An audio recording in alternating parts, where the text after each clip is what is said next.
ekspektasi yang sangat tinggi kepada Pak Menteri bahwa ada terobosan-terobosan yang bisa dilakukan oleh Pak Menteri dalam kaitan dengan bagaimana memperbaiki kinerja Kementerian Agama, baik dari aspek layanan keagamaan maupun dalam hal pendidikan.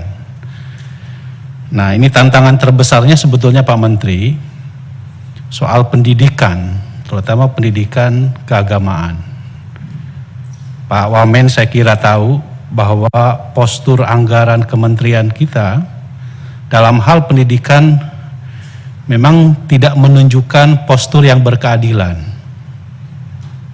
Dan ini tantangan buat Pak Menteri untuk sama-sama kita mencari solusi terkait dengan anggaran pendidikan itu. Secara nasional dalam APBN kita, kementerian untuk anggaran pendidikan itu 550 triliun. 550 triliun. Ya. 81,5 triliun itu belanja pemerintah pusat melalui Kemendikbud dan 55,9 triliun itu di Kementerian Agama yang dibagi untuk pesantren, madrasah, baik madrasah swasta maupun madrasah negeri. 299 triliun itu ditransfer ke daerah, yang itu menjadi domain dari Dinas Pendidikan.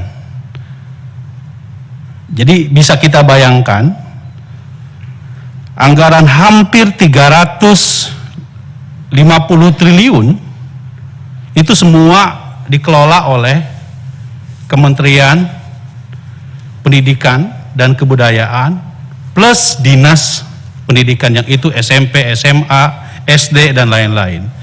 Sementara 55 triliun untuk Kementerian Agama itu dibagi seluruh Indonesia untuk MI, Madrasah Sanawiyah, Madrasah Aliyah, perguruan tinggi agama Islam baik swasta maupun negeri, dan pesantren. Ini ada ketimpangan, ketidakadilan anggaran pendidikan yang seharusnya saya kira tantangan Pak Menteri untuk bagaimana kita mencarikan solusi agar pendidikan kita ini diperlakukan dengan penuh kesetaraan.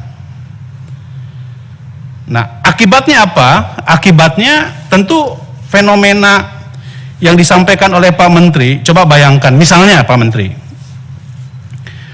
anggaran untuk KIP kuliah di bawah Kementerian Agama, di bawah Kementerian Pendidikan dan Kebudayaan, PIP kuliah atau PIP lah 17 juta. Sementara Kementerian Agama hanya 2 juta siswa. Beasiswa bidik misi atau KIP kuliah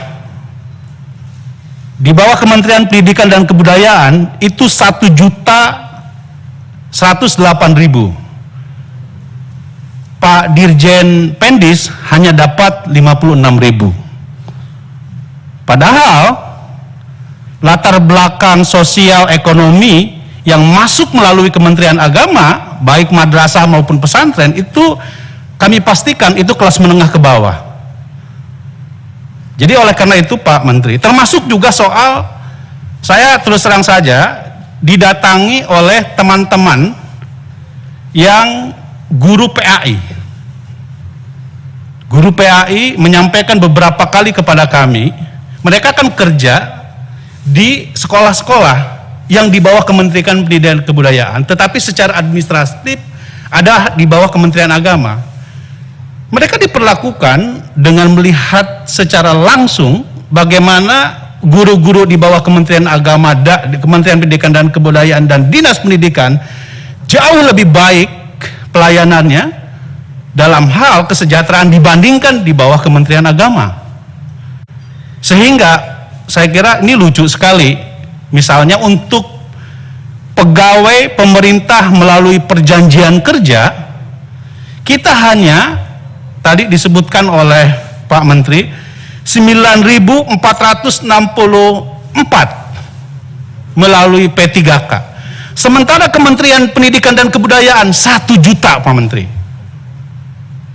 Jadi ada yang salah nih dalam hal Pak Menteri sering bicara di mana-mana tentang apa yang disebut dengan semua warga negara harus diperlakukan sama. Dalam hal pendidikan dan pelayanan pendidikan tidak boleh dibedakan antara lembaga di bawah Kementerian Agama dengan lembaga di bawah Kementerian Pendidikan dan Kebudayaan. Untuk itu Pak Menteri, ya ini karena kita bicara soal anggaran, apa yang sudah dilakukan oleh kita pada beberapa tahun yang lalu, Pak Menteri harus punya terobosan untuk bagaimana mengangkat pendidikan di bawah Kementerian Agama, baik itu madrasah, pesantren, sekolah-sekolah di bawah Kristen, Katolik, Buddha, Hindu, itu diperlakukan sama dalam konteks pelayanan pendidikan. Dengan anggaran yang cuma 55 triliun dibandingkan dengan 350-an lebih triliun yang di bawah Kementerian Pendidikan dan Dinas Pendidikan, saya kira ini ada ketimpangan. Pak Menteri, mohon kiranya untuk mencari terobosan, entah itu melakukan, kan sama-sama nih anak muda nih yang ngurusin pendidikan.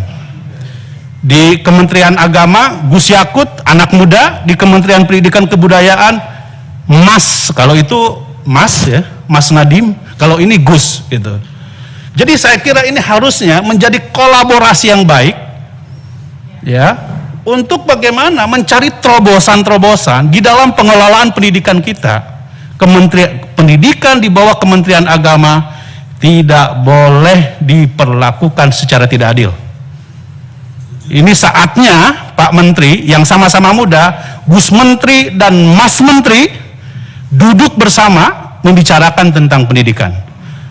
Saya kira kami serahkan kepada Gus Menteri untuk menjawab apa yang menjadi pertanyaan teman-teman. Silakan.